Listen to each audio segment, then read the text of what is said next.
ಅಲ್ಲಿ subject interpretation ಬೇಕು.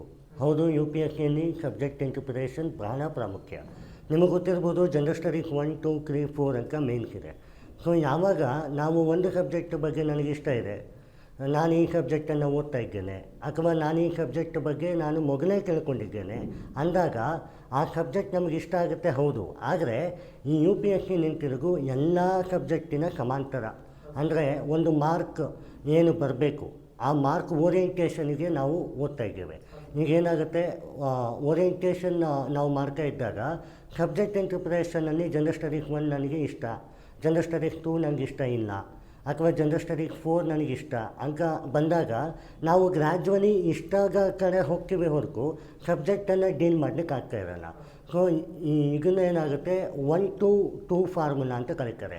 You P S C wing ಏನಿದೆ, ಆ ಮೇನ್ಸು ನಿಮಗೆ 250 ಮಾರ್ಕರ್ ಅಂಕೆ GS 1, 2, 3, 4 ಬರುವಾಗ ಅದರ ಕಾನ್ಸೆಪ್ಟನ್ನು ಅರ್ಥ ಮಾಡ್ಕೋಬೇಕು ನೀವು. ಈಗ ಸಬ್ಜೆಕ್ಟನ್ನು ನೀವು ನೋಡೋ ಬದಲು ಆ ಟಾಪಿಕ್ ಏನು ಬರ್ತದೆ, ಮೇನ್ಸಿಗೆ ಯಾಕೆ ಕಂಪ್ಯಾರಿಟಿವ್ಲಿ ಎಲ್ಲರೂ ಬರೀತಾರೆ, ಪ್ರಿಲಿಮ್ಸ್ ಯಾರ್ಯಾರು ಪಾಸ್ ಆಗ್ತಾರೆ ಎಲ್ಲರೂ ಬರೀತಾರೆ. ಬಟ್ ಏನು, ಯಾರು ಇಂಟರ್ವ್ಯೂಗೆ ಹೋಗ್ತಾರೆ ಅಂದರೆ ನೀವು GS 2 ಅಲ್ಲಿ ಯಾವ್ಯಾವ ಟಾಪಿಕ್ ಇದೆ ಆ ಟಾಪಿಕ್ಕಲ್ಲಿ ಕ್ವಶನ್ಸ್ ಹೆಂಗೆ ಬರ್ತದೆ, ಆ ಕ್ವಶನ್ಸನ್ನು ಯಾವ ಥರ ಕೇಳಬಲ್ಲರು, ಅಥವಾ ಕರೆಂಟ್ ಅಫೇರ್ ಟ್ರೆಂಡ್ ಆ ಟಾಪಿಕ್ಕಿಗೆ ಹೇಗಿದೆ, ಇದನ್ನು ನೀವು ಇಷ್ಟ ಅಂತ ಓದಬೇಕು. ಸೊ ಏನಾಗುತ್ತೆ, ಜಿಯೋಗ್ರಫಿ ನನಗೆ ಇಷ್ಟ ಇಲ್ಲ, ಹಿಸ್ಟ್ರಿ ನನಗೆ ಇಷ್ಟ, ಅಥವಾ ಇನ್ನೂ ಕೆಲವರು ಸ್ಟೂಡೆಂಟ್ಸ್ ಇದ್ದಾರೆ ಜನರಲ್ ಸ್ಟಡೀಸ್ 2 ಅಥವಾ ಜನರಲ್ ಸ್ಟಡೀಸ್ 3, ಜನರಲ್ ಸ್ಟಡೀಸ್ 1ನಲ್ಲಿ GS 1ನಲ್ಲಿ ನಿಮಗೆ ಹಿಸ್ಟ್ರಿ ಇದೆ. ಸೊ ಏನಾಗುತ್ತೆ, GS 1 ಹಿಸ್ಟ್ರಿಯನ್ನು ನಾನು ಓದಲ್ಲ, ನನಗೆ ಸ್ವಲ್ಪ ಇಷ್ಟ ಇಲ್ಲ, ನಾರ್ಮಲ್ ಆಗುತ್ತೆ. ಜಿಯೋಗ್ರಫಿ ಇಷ್ಟ ಇದೆ, ಸೊಸೈಟಿ ಇಷ್ಟ ಇದೆ, ಹಾಗಾದರೆ ಹಿಸ್ಟ್ರಿ ಪೋರ್ಷನಿನ 7 ಕ್ವಶನ್ಗೆ ನೀವು ಯಾವ ಥರ ಆನ್ಸರ್ ಮಾಡ್ತೀರಿ. ಸೊ ಇಲ್ಲಿ ಏನಾಗುತ್ತೆ, ಮಾಸ್ಟರ್ ಆಫ್ ಎವ್ರಿಥಿಂಗ್ ಅಂತ ಅಲ್ಲ, you have to know everything. So ಒಂದು ಕಾನ್ಸೆಪ್ಟನ್ನು ಎಷ್ಟು ಡೆಪ್ತಾಗಿ ಹೋಗ್ರಿ ಅಂತ ಯಾರೂ ಕೇಳಲ್ಲ, ಇಲ್ಲಿ ಎಷ್ಟು ಅಗಲವಾಗಿ ಹೋಗ್ರಿ ಅಂತ ಹೇಳ್ತಾರೆ. ಸೊ ಸಬ್ಜೆಕ್ಟನ್ನು ಇಷ್ಟಪಡುವಂಥದ್ದು ನಿಮ್ಮ ಮಾರ್ಕ್ಗಾಗಿ, ನೀವು ಎಲ್ಲೂ ಕೂಡ PhD ಮಾಡ್ತಾ ಇಲ್ಲ ಅನ್ನುವಂಥ ತಾತ್ಪರ್ಯ ನಿಮ್ಮ ಮನಸ್ಸಲ್ಲಿತ್ತು ಅಂದರೆ ಯಾವುದೇ ಸಬ್ಜೆಕ್ಟ್ ಈಸಿ ಆಗುತ್ತೆ. ಆಮೇಲೆ ಪ್ರತಿದಿನದ ಅಭ್ಯಾಸ ಇರಬೇಕು. ಜನರಲ್ ಸ್ಟಡೀಸ್ 3 ತೊಗೊಳ್ಳಿ, ಎಕನಾಮಿಕ್ಸ್ ಕೋರಿಗೆ, ಇನ್ಫ್ರಾಸ್ಟ್ರಕ್ಚರ್, ಅಗ್ರಿಕಲ್ಚರ್, ಸೊಸೈಟಿ, ಸೆಕ್ಯೂರಿಟಿ ಮತ್ತು ಡಿಸಾಸ್ಟರ್ ಮ್ಯಾನೇಜ್ಮೆಂಟ್, ಎಷ್ಟೊಂದು ಪೋರ್ಷನ್ ಇದೆ. ಬಟ್ ಏನು, ಅದು ಒಂದು ಬುಲೆಟ್ ಫಾರ್ಮ್ ಅಲ್ಲಿಗೆ.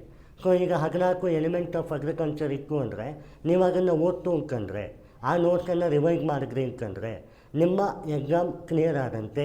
ಅದರಲ್ಲಿ ಎಷ್ಟು ಕ್ವಶನ್ ಕೊಡ್ತಾರೆ ಅದನ್ನು ನೋಡಿ ನೀವು ಗೇಜ್ ಮಾಡಬೇಕು. ಸೊ ವೇಳಾಪಟ್ಟಿ ಹೇಗಿರಬೇಕು, ನೀವು ಪಾಲಿಟಿ ಇವತ್ತು, ಎಕನಾಮಿಕ್ಸ್ ಇವತ್ತು, ಜಿಯೋಗ್ರಫಿ ಇವತ್ತು ಅಂತ ಮಾಡಿದ್ರೆ ಯೂಸ್ಲೆಸ್. ಅದು ನಾರ್ಮಲ್ ಫೆನಾಮಿನ ಅಲ್ಲ, ಇದು ಡಿಗ್ರಿ ಅಲ್ಲ. ನಾನು ಹೇಳ್ತಿರೋದು ಇದು ಮಾಸ್ಟರ್ಸು ಅಲ್ಲ, ಇದು PhD ಅಲ್ಲ, ಇದು U P S C. So ಇಲ್ಲಿ ಒಂದು 20 ಕ್ವಶನಲ್ಲಿ ಅಗ್ರಿಕಲ್ಚರ್ ಪೋರ್ಷನ್ ಏನಿದೆ, ಆ ಅಗ್ರಿಕಲ್ಚರ್ ಪೋರ್ಷನಲ್ಲಿ ಎಷ್ಟು ಕ್ವಶನ್ ಕೊಡ್ಬೋದು, ಒಂದು 5, ಆ 5 ಕ್ವಶನ್ ಕೊಡ್ತಾರೆ ಮ್ಯಾಕ್ಸಿಮಮ್. ಅದರಲ್ಲೇ 5, ಸೆಕ್ಯೂರಿಟಿಯಿಂದ ಒಂದು 3, ಇನ್ಫ್ರಾಸ್ಟ್ರಕ್ಚರಿಂದ 2, ಕೋರ್ ಎಕನಾಮಿಕ್ಸಿಂದ 1 ಮತ್ತು ಅಪ್ಲೈಡ್ ಎಕನಾಮಿಕ್ಸಿಂದ 2 ಬರ್ಬೋದು.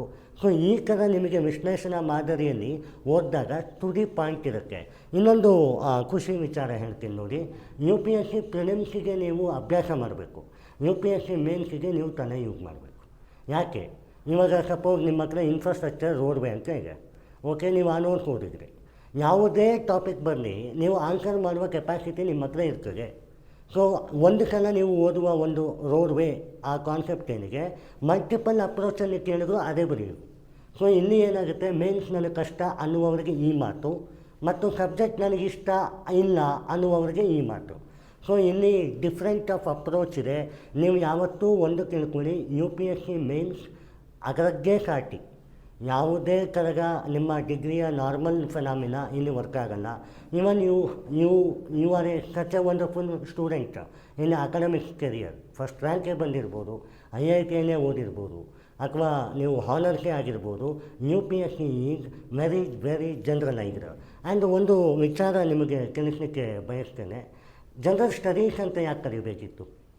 ಈಗ ಬೇರೆ ಎಕ್ಸಾಮಿನೇಷನಲ್ಲಿ ಜನರಲ್ ನಾಲೆಜ್ ಅಂತ ಕರೀತಾರೆ, ಯು ಪಿ ಎಸ್ ಸಿಯಲ್ಲಿ ಜನರಲ್ ಸ್ಟಡೀಸ್ ಅಂತ ಯಾಕೆ ಕರೀತಾರೆ?